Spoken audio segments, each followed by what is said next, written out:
Seguimos con Visión Empresarial y vamos al debate de la semana. Y este debate de este domingo es un plato fuerte. Vamos a estar hablando de reforma fiscal, vamos a estar hablando de reformas estructurales, vamos a estar hablando de transformación del Estado dominicano y de la administración pública. Y tenemos a dos cuartos bates para hablar de esos temas.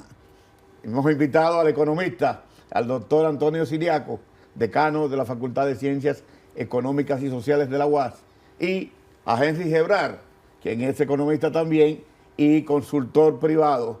Con ambos vamos a tocar todo lo que tiene que ver con la reforma fiscal. Entonces, usted no se puede mover de ahí. Jóvenes, saludos. Un placer estar aquí. Igualmente, para mí es un lujo.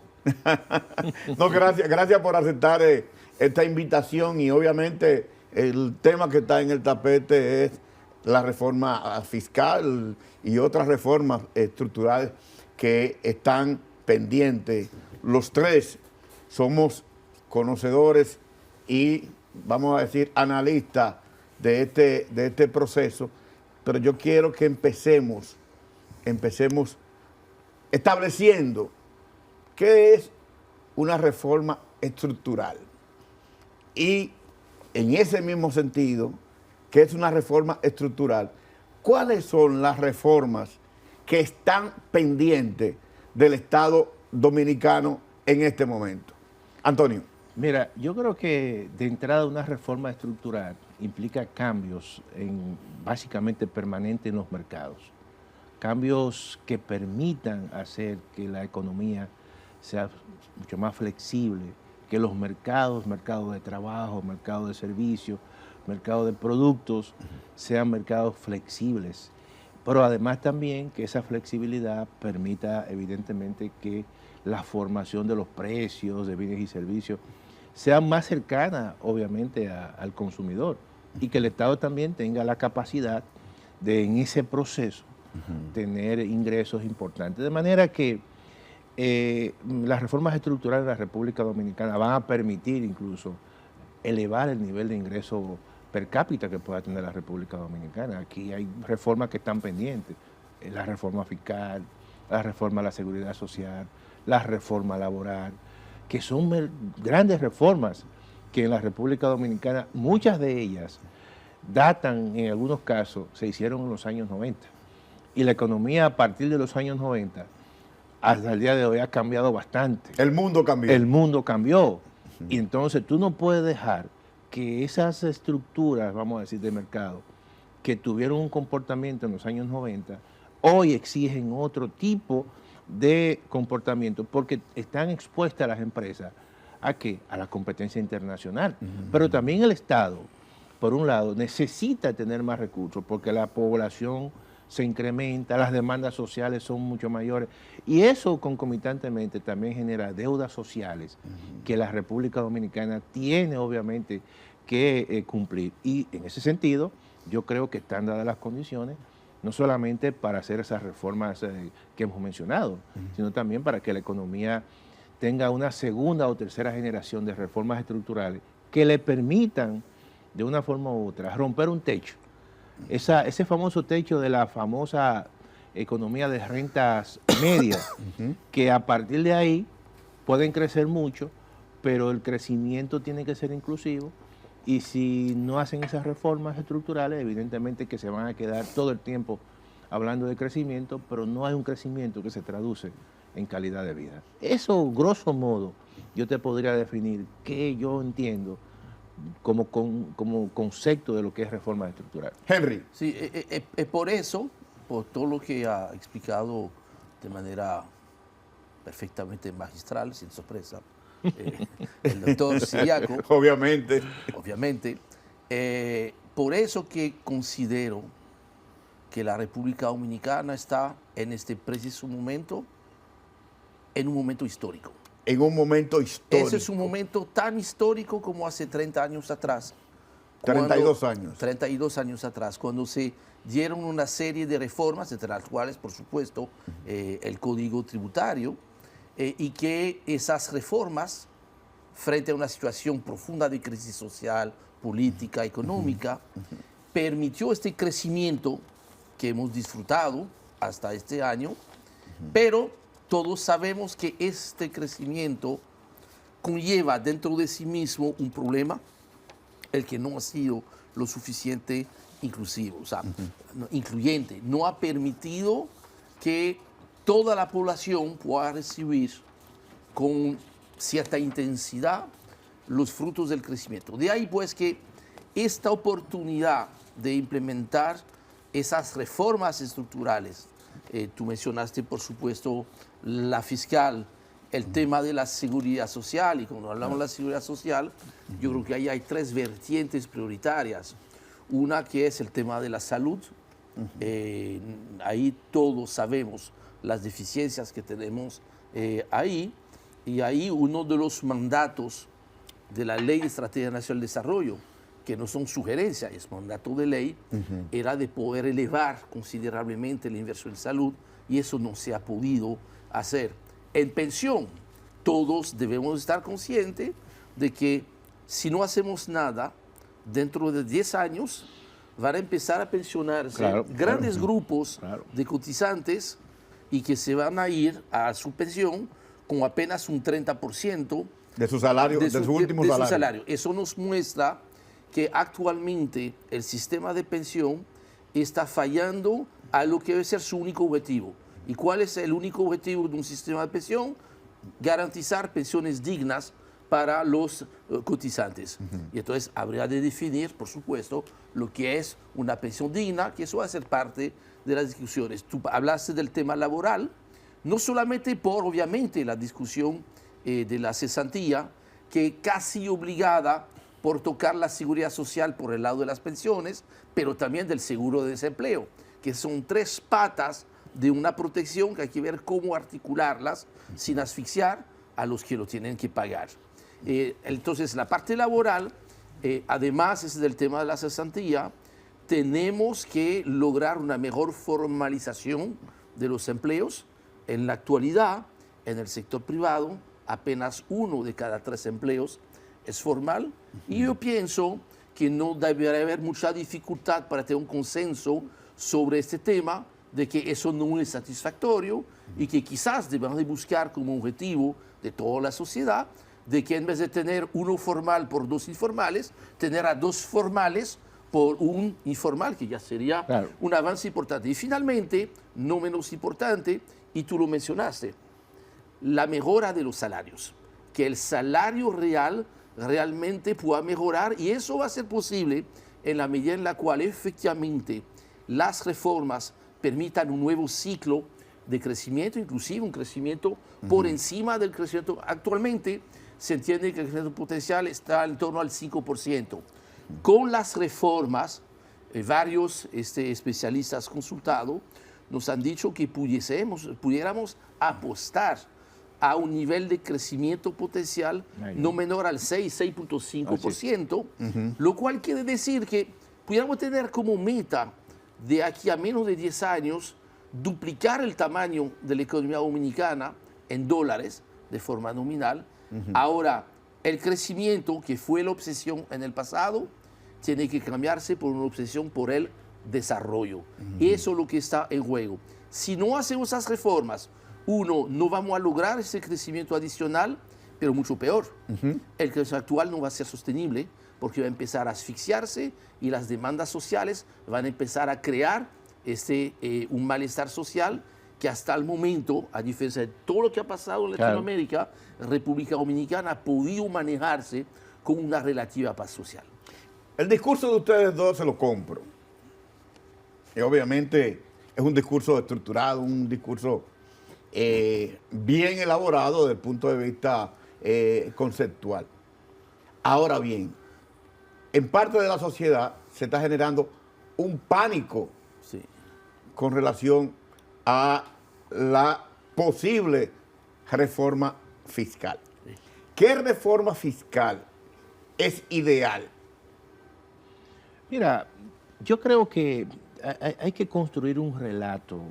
Una narrativa. Y una narrativa. Yo creo que están dadas las condiciones en estos momentos, no solamente las condiciones económicas, sino también las condiciones políticas, para tú hacer y perfilar una reforma de largo alcance y que minimice los costos y que potencialice los beneficios políticos. No, lo Me que pasa explico, es... pero ahí voy, Sí, ahí voy. Entonces, ok. sí.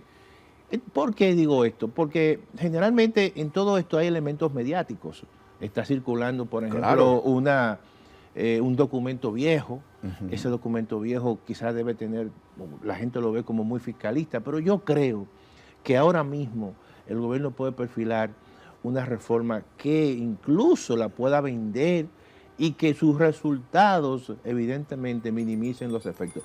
Mira por qué lo digo. Por ejemplo, ¿qué nosotros hemos pensado? Incluso, y te puedo decir porque en la Facultad de Ciencias Económicas y Sociales hemos hecho una discusión importante con respecto a una serie de lineamientos de una reforma que no solamente sea integral, sino una reforma que simplifique el proceso impositivo y que también sea una reforma que tenga un componente progresivo y que sea sobre la base de la capacidad contributiva, es decir, que el que más gana, más Pague pague. más. Entonces, tenemos una serie de sugerencias. Por ejemplo, aquí hay un tema que es el tema de la informalidad, que lo mencionó Henry.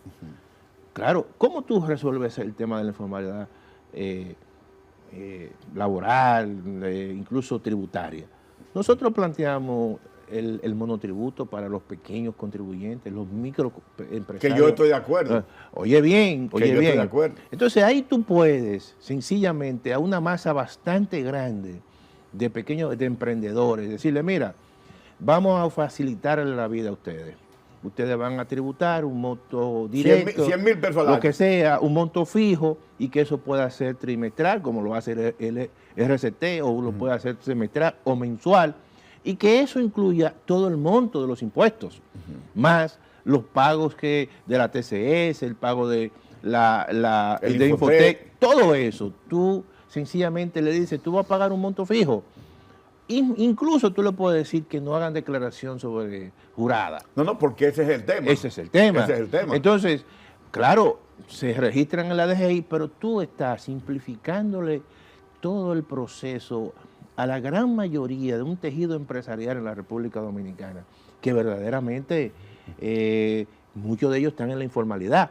Y otros quieren formalizarse, porque a lo mejor quieren crecer más en términos de sus operaciones, pero como no tienen ningún tipo de formalización, cuando van a un banco o cuando van a cualquier tipo de institución de financiamiento, no le prestan, o sea, no son básicamente agentes de crédito.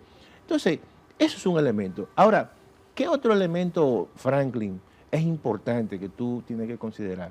La clase media. Ese es uno de los Entonces, temas. el impuesto que tú debes sencillamente utilizar para tú aliviar la vida de la clase media es el ITEVI. El ITEVI es un impuesto el más regresivo que tú puedas encontrar. ¿Por qué? ¿Por qué el más regresivo? Bueno, porque proporcionalmente su incidencia es mayor en aquellos grupos que menos ganan. Ok. ¿Tú entiendes? Entonces, ¿qué tú dices? Ese impuesto, la tasa es muy alta. Eso hay que bajarlo. Bueno, nosotros proponemos una reducción de un 18 a un 14, ampliar la base, pero excepto no tocar las exenciones de los medicamentos y de los alimentos. Pero te voy a decir una cosa, también Sí, sí. para Henry. No históricamente, lo que te dice la revisión bibliográfica Claro. es que no necesariamente bajando el ITEVIS tú vas a tener un aumento en el pago del ITEVIS, es decir, y una reducción de elevación. No, te va a aumentar el ingreso disponible. Ajá. Y te va a aumentar el consumo, y eso implica una mayor... Pero ¿por qué va a aumentar el consumo? Porque el hecho de que tú bajes el ITEVIS no quiere decir que la gente va a salir corriendo y ir al supermercado. No, pero la gente va a tener mayor ingreso disponible para gastar, porque tú vas a pagar menos impuestos. Esa es la realidad. Entonces, esos son temas que hay que vendérselo a la gente de la clase media. Mira, tú sabes que otro tema es importante que de manera indirecta también incide en la clase media y puede tener un impacto importante en la reducción de las tasas de interés. Tú poner el tema del déficit cuasi fiscal del Banco Central. Del Banco Central. Claro. Sí, pero ese es un tema que yo quiero dejarlo Claro. para más adelante, porque hay una pregunta, Henry. El origen de la reforma fiscal tiene que ver fundamentalmente con un faltante que tiene el gobierno entre ingresos y gastos, que es el déficit. ¿De acuerdo? Entonces, ¿cómo resolver ese déficit? Si bien hay este objetivo de reducir el déficit fiscal, esta diferencia entre más gastos que ingreso, creo que el objetivo, el resultado que se busca con la reforma va mucho más allá que solamente resolver una cifra. Porque estamos hablando de un sistema, más allá de las cifras, del lado de los ingresos propiamente, tenemos un sistema que es muy complicado, donde no necesariamente los temas de equidad se están cumpliendo. Entonces, hay que abordar esta ecuación fiscal, y cuando hablamos fiscal queremos decir ingresos y gastos, por lo menos, y un poquito más allá el tema de los activos y los pasivos del Estado. Entonces, no hay duda de que uno de los problemas que tiene el Estado actualmente es que antes de empezar a ejecutar su presupuesto, con los pocos ingresos que está recibiendo, ya hay prácticamente el 25% de estos ingresos que están capturados Para el pago de la deuda. para el pago de los intereses. De los intereses de la los deuda. intereses solamente. Entonces, Sí, que te queda el 75%. entonces, Y tú le sacas eso, lo de la UAS, lo de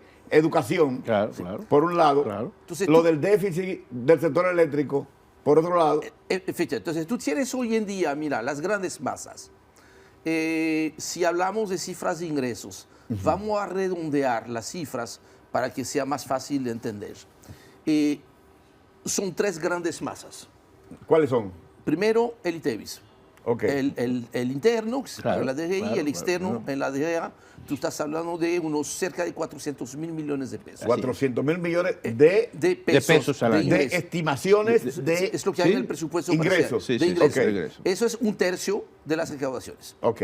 Hay una segunda parte casi igual, que son los impuestos sobre la renta, compañías, personas Sí, sí, sí. y Personas semejante- jurídicas y personas Exacto. físicas. Entonces tú estás hablando de, hay otros cerca de 400.000 millones de pesos y después todos los demás impuestos, toditos, Tasas. son casi 400.000 millones de pesos. Es decir, que estamos hablando Sí, de de un 33. 1.200.000. Efectivamente. Sí, sí. 200.000 millones. Entonces, esto es la masa con la cual tú tienes que trabajar.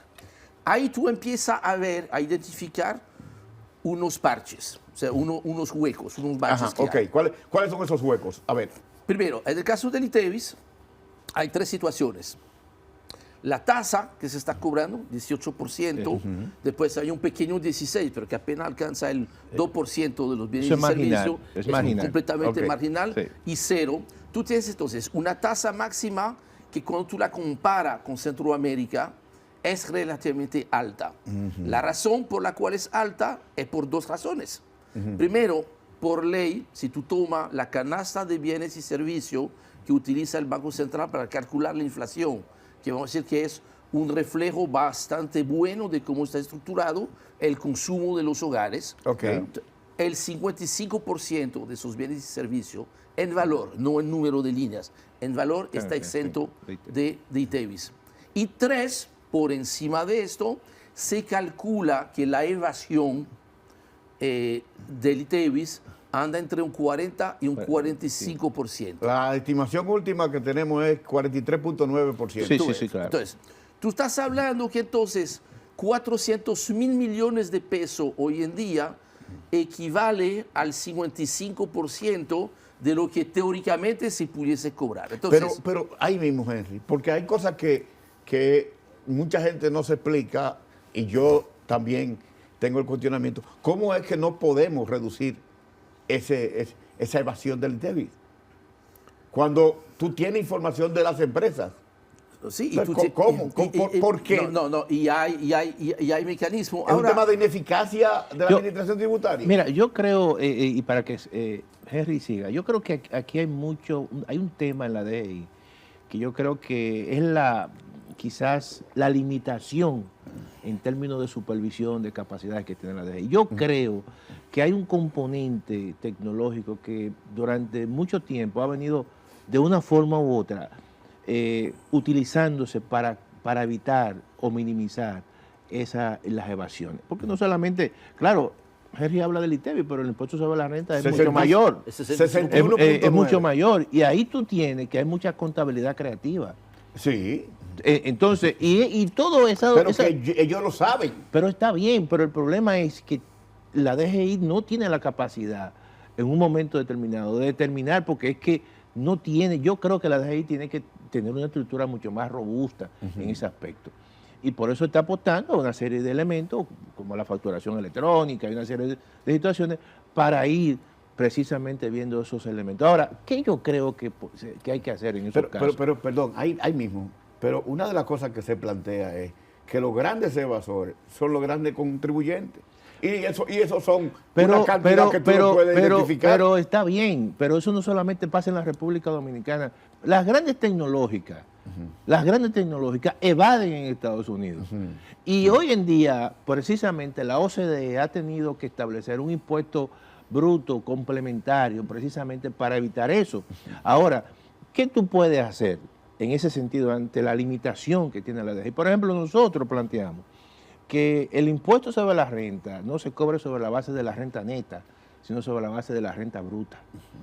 Y eso tú vas a encontrar grupos de grandes contribuyentes que van a estar en contra de eso. ¿Cómo es el caso de los asalariados? El caso de los asalariados, por ejemplo. Realmente tú estás cobrando sus ingresos. Entonces, ¿qué tú haces? Bueno, si tú ganas 1.000 y tus gastos son 500, tu resultado cuánto es 500 y se le aplica el 27%. Ahora, ¿qué garantía tú me dices que de esos gastos que tú me estás presentando son los reales?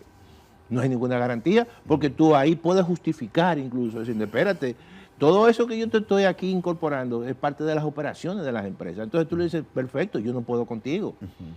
Tú tienes que creerle. Entonces tú le pones, en el principio, en el inicio, tú le pones el impuesto al ingreso bruto. Pero también, ¿por qué tú no juntas eso con una ley de responsabilidad fiscal, pero no una ley de responsabilidad fiscal de tengo la responsabilidad de pagar, sino del sometimiento? No, tú lo judicializas también. Exactamente. ¿Tú entiendes? Vamos a judicializarlo. Porque todo eso hay que incorporarlo. Y si tú usas la tecnología, tú puedes ir de manera bastante sencilla cerrando ciertas brechas. Por ejemplo, en el caso del ITEVIS, toma en cuenta que en un país como la República Dominicana, los productos de consumo masivo, todavía más del 70% de este consumo, de esas compras, están en los colmados. Sí. Entonces, no es verdad que tú vas a tener un ejército para poder estar detrás de 70.000, 80.000 colmados. Ahora bien,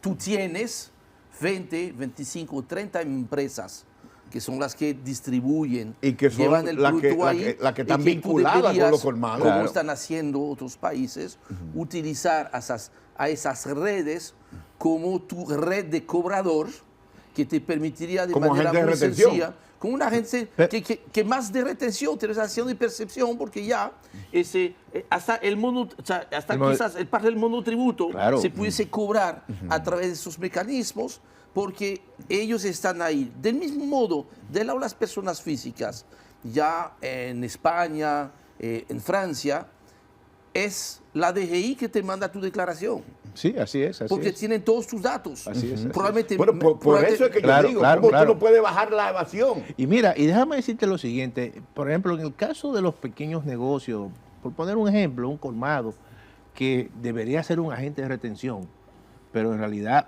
incluso en el caso del ITEVI, no se queda con el ITEVI. Y eso es parte, obviamente, y tú le puedes calcular eso como parte de un margen y se lo ponen en el monotributo. También. Y evita, y ya tú estás de antemano cobrándole en ese monto fijo una serie de pagos que se quedaba realmente él como agente de retención. Entonces es impensable. ¿Tú entiendes eso? Es impensable, o sea, sería impensable proponerse una reforma del lado fiscal que no integre dentro de las proyecciones de sus numeritos el hecho de estar bajando esos niveles de evasión.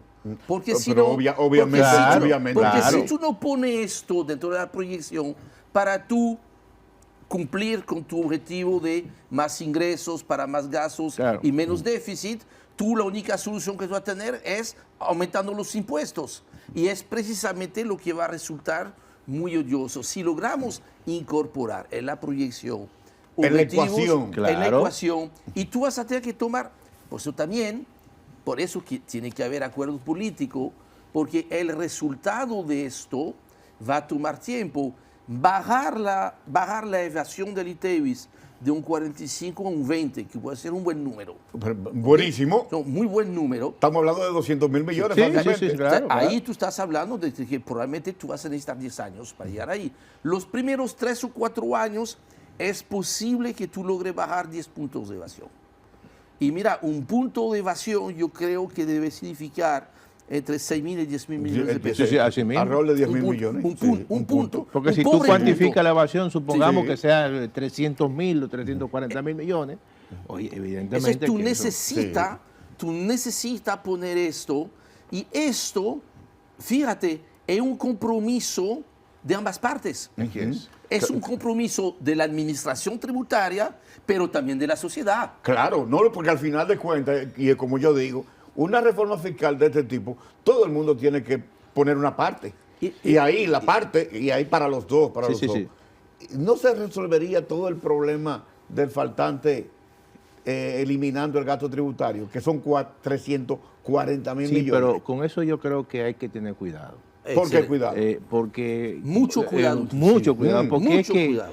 de ese gasto tributario, de los 40.000 millones, 340.000 millones. casi la mitad es ITEVI Es ITEVI. para los alimentos, las personas físicas Sí. y también el caso de los medicamentos. Entonces, con eso hay que tener cuidado. Yo creo que las exenciones hay que revisarlas una por una.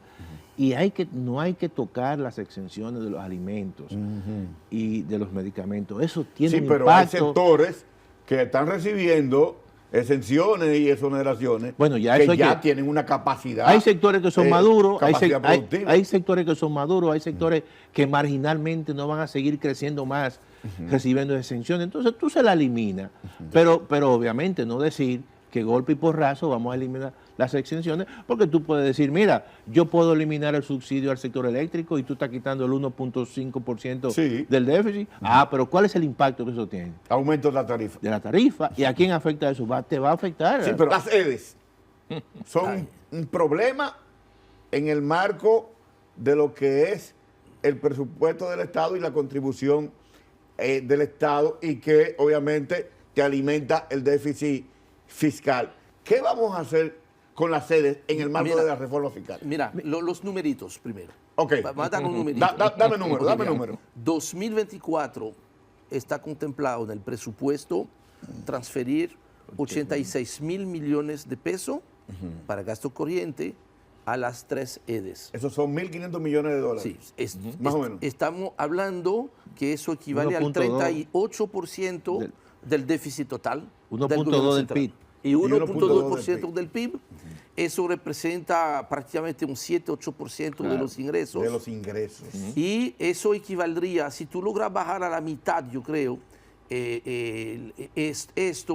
eso equivale a 2 o 3 puntos del PIB, del ITEVIS. Ok. O sea que hoy en día, parte del ITEVIS, tú pudieras decir que el hecho de estar pagando 18 en vez de 16 es porque tú tienes un déficit en el sector eléctrico tan grande. Y eso sencillamente tú lo estás pagando cada vez que tú vas al supermercado, y eso se va directo a las EDES. ¿Por qué tenemos este déficit? ¿Qué debemos de hacer? Pero Henry, ahí mismo, discúlpame sí. que te interrumpa, Sí. porque No, yo no, sé no, que no, no, adelante. tú sabes sí, del sí. tema. El punto es el siguiente. Tú firmaste un pacto eléctrico y se suponía que tú ibas a bajar el déficit de las EDES y que iba a disminuir las pérdidas técnicas, iba a disminuir la pérdida financiera. ¿Qué ha pasado que eso no se ha podido lograr? Pero lo que sucede es que el pacto eléctrico se firmó, pero se dejaron más de 17 puntos. Sí. O sea, no fue un pacto eléctrico como el que se había acordado. Entonces tú encuentras... De hecho, ahí- la UAS no lo firmó. sí, sí, ¿verdad? no se firmó porque incluso había una cantidad de puntos ahí que no se incorporaron. Ahora, ¿cuál es el problema que yo veo ahí? Bueno, sencillamente es que hay todo un cronograma de ajuste de tarifa y eso no se ha cumplido. Ujú. Dos preguntas importantísimas, Henry, para que abunde Sí, sí. sobre lo Sí. que tú me ibas a decir. ¿Ustedes entienden que el empresariado los ricos, la oligarquía, va a apoyar una reforma en este momento? Yo te puedo decir que aquí vivimos en un clima relativamente de tranquilidad. Sí. Aquí se ha fortalecido un sistema Sí. democrático, participativo y de tranquilidad cuando tú lo observas en el resto de la región. Eso tiene un coste y el empresario tiene que estar consciente De ese coste. Y en la medida que tú le mejores y se comparta gran parte de la prosperidad, porque esta economía ha crecido muchísimo, esta economía ha dado un salto importante. Y se pero- mantiene la misma desigualdad. y se mantiene la misma desigualdad. Entonces, eso, ojo con eso, tenemos que mantener eso. La democracia, como dijo algún político, tiene su costo y los empresarios tienen que saber que muchos que se han beneficiado, que hay que compartir precisamente esos beneficios. Y la oposición política, Henry, ¿tú crees que va a entrar en la discusión, va a hacer aportes importantes? Un ministro de Economía de un país que se llama la República Dominicana le hicieron esta pregunta el miércoles. Estaba exponiendo ante la Unión Nacional de Empresarios. Le hicieron exactamente esta pregunta. Y él contestó de una manera muy sencilla. ¿Cómo? ¿Qué dijo? El que no quiere entrar se quedó fuera. ¿Y tú qué piensas? Lo mismo. Lo mismo. Yo creo que, mira, mira, yo no hago planteamiento político porque no me corresponde. Sin embargo, creo que como los resultados, los beneficios de hacer las reformas, tú lo vas a tener a corto, a mediano y sobre largo todo plazo, a obviamente, largo plazo. Hoy tú estás sentado de este lado, mañana tú puedes estar del otro lado. Y la responsabilidad, tú sabes que la historia te da citas. Y lo que hace la diferencia entre un hombre de Estado y nada más un político es entender los momentos históricos. ¿Y usted cree que en este momento Abinader entiende el momento histórico que le ha tocado? No, inclusive el costo... ¿Y va a asumir el costo político? Es que te voy a decir una cosa. El costo político de no hacer las reformas es enorme. Nada más pregúntale a pasados presidentes que tuvieron la posibilidad con una reelección con amplia ventaja de hacer las reformas, no hicieron las reformas, miran sus numeritos. Déjame decirte lo Por siguiente. último. Tú hablas de costo político, pero tú no has hablado de beneficios políticos. Hay coste político Sí. y hay beneficios políticos. Sí, pero Los costes políticos son de corto plazo. Sí. Los beneficios de medio y largo plazo. Ahora, hay que hacer la reforma ahora, si el presidente quiere recoger posteriormente sus beneficios políticos. Si no, lo va a recoger otro. De manera que siempre hay que ver que hay una cosa y hay la otra. Esta reforma puede traer también beneficios políticos. Finalmente, ¿qué va a pasar con los pobres con la reforma? No, yo pienso, Brevemente, yo pienso que la reforma tiene que estar orientada hacia la gente. hacia la gente. Hacia la gente. A mejorar la calidad de vida de la La calidad gente. de vida de la gente. ¿Y tú Ese es ves? el principio de una reforma. Quisiera decirle a todos los ciudadanos de a pie que traten de compartir la misma opinión que nos estamos forjando. No le tengamos miedo a las reformas, pero sí un miedo tremendo a que no se hagan. Si no se hacen las reformas, los que más van a pagar el costo de no haber hecho las reformas, Son los pobres. una vez más serán los pobres. Jóvenes, Porque serán más pobres. Muchas gracias por esta conversación tan interesante con relación a los temas de reformas estructurales y reforma fiscal. Obviamente, siempre se quedan temas Claro, que son claro. importantes, pero yo creo que la ciudadanía y los televidentes han gozado de mucha información y de análisis que de alguna manera contribuyen no solo al debate, sino a construir, como tú decías, una narrativa Correcto. importante. Muchas gracias, Franklin. Gracias, Franklin. Y a ustedes, gracias por haber estado hoy domingo en Visión Empresarial y nos vemos la próxima.